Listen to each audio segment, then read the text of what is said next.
And we're here for the 2024 edition of Statehouse Conversations, IPBS's attempt to connect voters and Hoosiers with the men and women who essentially work for them here in the State House. And we've been talking to a lot of members of the House and Senate.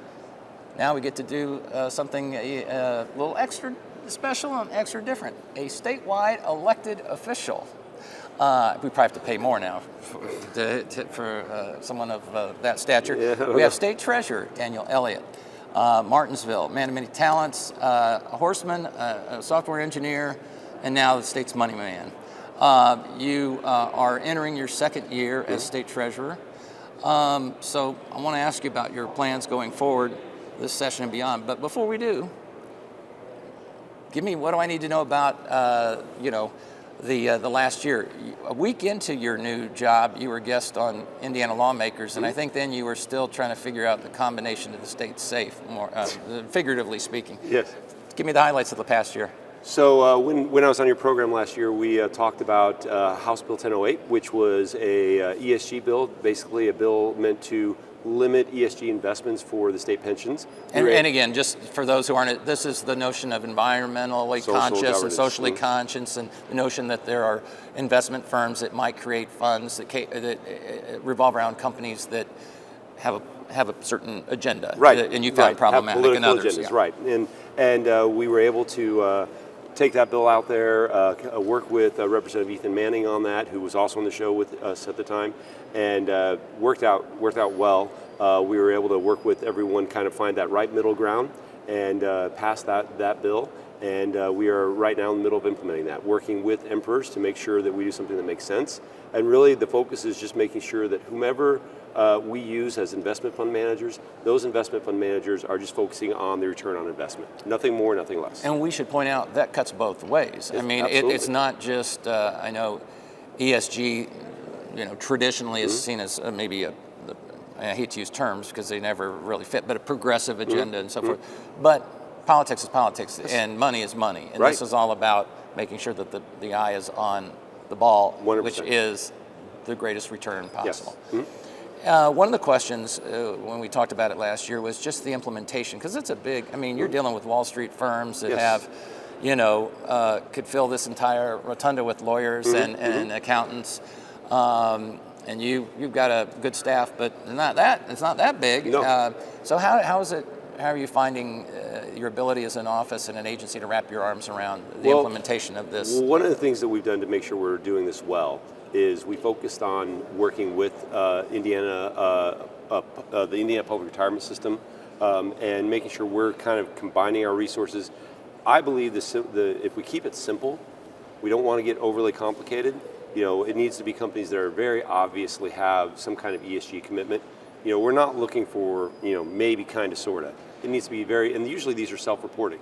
These entities have already said, the Acme company will say, I'm going to have an ESG commitment. Because they'll essentially use them as a marketing tool, because they would say investors want that. Right, and some investors do. And that's absolutely fine if investors want that, but we're dealing with state dollars, and since we're dealing with state dollars and state pensions, we just need to focus on what gives us the best return on our investment. And am I right, there's those who said, there was a study early that sort of got a lot of attention about the impact on the return. But this would apply only if there's no other fund, if there's no substitute, and the only fund that's returning 1,000% every quarter. Tell me what that is. We wish, yeah. Well, then you stick with it. Yeah, absolutely. Right? It's about the return on investment, nothing more, nothing less. So we did that, and then another piece of legislation that I was really particularly proud of is one that we did to help strengthen the Indiana Bond Bank. Most people have no idea what the Indiana Bond Bank is, but if you're a small town, a township, a city, you know what the Indiana Bond Bank is. The Indiana Bond Bank is literally a tool used to help local governments fund their infrastructure. And traditionally, the Indiana Bond Bank had been limited to only about 10 years. Now, that's the maximum we could do a bond. Well, that's not really realistic in today's world, in today's finance world. Having come from local government, I knew that. So we presented this idea to the General Assembly. Hey, we think that if we can bond out to 20, 25 years, that's standard. that we're going to be able to help local governments. And General Assembly agreed, gave us that authority, and in the last few months, we've been able to give about $100 million in bonds throughout the state of Indiana. And it makes money more accessible because just as you would with a mortgage, you could have a 5-year mortgage or a 30-year mortgage, and most people are going to take the 30-year unless they're sitting on the lottery ticket they just won. Is there a downside for taxpayers of Hoosiers? Not really, because what we're really doing here is we're investing in our local communities. Now, obviously, if we chose poorly, that could be a downside.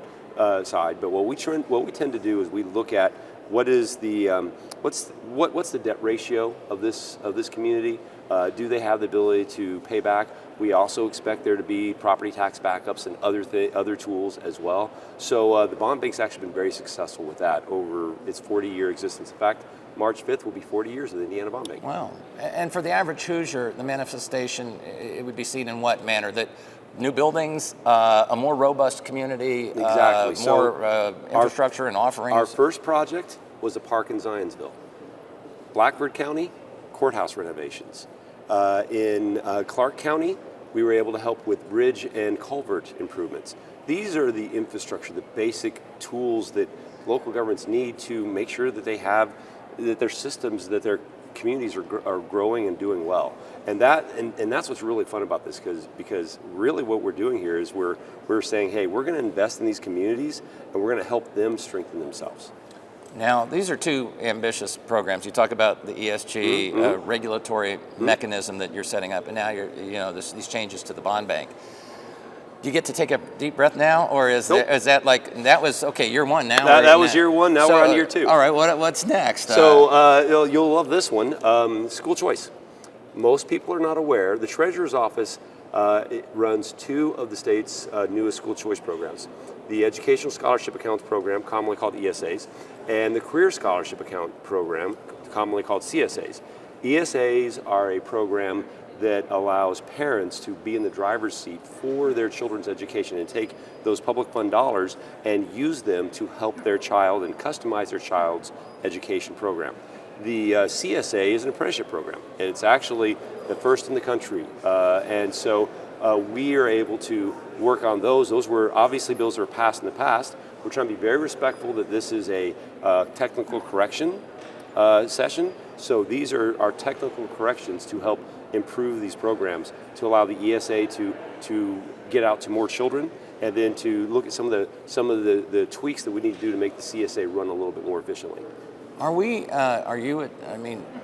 You've just ticked off a lot of programs that are labor intensive and require a lot of brain power. I mean, at what point are you maxed out your office? What's your staff size? We're about 40. Okay, so 40 people, and you've found the cloning machine, so you think you can get 80 out of them. Yeah, well, we hope so. I mean, at what point do you say, folks, I'm busy, I'm go elsewhere? I'm not there yet. So since I'm not there yet, I haven't gotten to that point. I'm not crying uncle yet. When I got elected, I wanted to get things done, and I'm really excited. Yes, I stay here late, I get here early. But, and my staff does the same. But the good thing is, if we get these programs working really well, then using technology, we're able to keep things a little simpler, a little easier, a little smoother. One of the things, because of my software engineering background, is we have done some modernization within the ESA program to help us be able to save money, but also help us to use less staff. And as you look for your term, of course, now I'm already sweating, and you got me through a year and into the year two. Is there anything beyond that we should be aware of? Or again, I'm not suggesting for a moment your plate is not full. Right. But well, we're also the state treasurer's office runs 911. So we're doing some tweaks to 911 bills. There's Senator. What don't you do? Can you fix my change my oil and, no, put what? new wiper blades on? I mean, I think that's written into the code now. You just haven't looked closely at provision. It is surprising how much the treasurer's office has the opportunity to serve in different capacities. And do you want it to grow? When you're done with your first term, will it still be 40 people? I'm not really thinking about it in terms of people. I'm thinking about what is the best fit for our office. Things like school choice is a good fit. Things like 911, that's a good fit. If there are other duties that the General Assembly feels like they should give to us, I'm willing to have that conversation. But right now, we're just taking the existing duties that have already been there. We're just making sure we really prioritize them and make sure that they're running really well. And you talked about this session being something of a technical corrections session. And we talked about, is there anything else that your office is pushing for in expending political capital this session that you really want to see happen that will advance the efficiency of your office or the state in your estimation more broadly? I know it sounds like we touch on everything, and we do a little bit. 529, Secure 2.0, which is a federal program, was passed, and we need to make some corrections on how we do our 529 programs here in the state so that they match the federal government. What we These don't are the want, college savings program. I always just feels my job to kind of backfill and just say what the. And then one that's just kind of a small pet project of mine that is really just kind of technical correction, but kind of fun, is there's a Second Amendment bill that I'm working on. It turns out that the members of the General Assembly have been able to carry for a long time, but for some reason they forgot to put in the state officers. So I'm sure I'll get some questions. We've already had some questions. I thought that about was just some bag of candy you were going to give me. Well, I don't get to carry right now, so I'm. All right. Well, you want to change that. Yeah. All right. The last question: do you like this job enough that you want to do it again for 4 years, or would you like to try something else, like say down on the other part of the second floor? So here's what's interesting. Everyone likes to be coy. I'll see what I do. I'm just going to tell you right up front. I love my job, and I totally want to run again in 3 years. Wow. Right now, straight answer. Oh yeah. I enjoy what I'm doing. I enjoy how I'm serving, and I think there's just some great opportunities to do good work at the Treasurer's office. All right. Well, don't lose any money between now and then. We will not. That might screw up all the plans. Daniel Elliott, a Republican state treasurer entering his second year. I appreciate your commitment to public service in the state of Indiana, and I thank you for taking time to chat with us. Appreciate it very much. Thanks.